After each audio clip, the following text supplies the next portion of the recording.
Ever wondered if you can actually fill up your tank with Afterpay? Let's dive straight into the question on everyone's mind: can you use Afterpay at the gas station? Unfortunately, the short answer is generally no.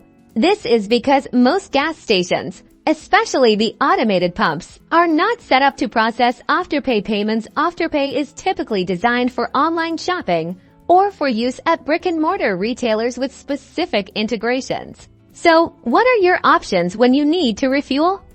Your most reliable bet is to use a traditional credit card. Most gas stations readily accept major credit cards like Visa, MasterCard, American Express, and Discover.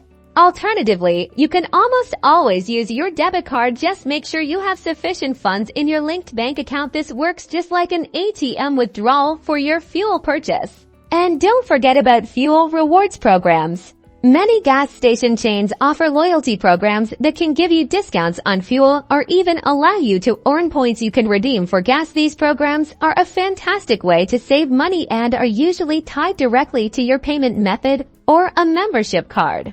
While Afterpay is a great tool for managing your budget on other purchases, it's best to keep separate payment methods handy for essential needs like filling up your car. Stick to credit cards, debit cards, or those valuable fuel rewards for a smooth and hassle-free fueling experience.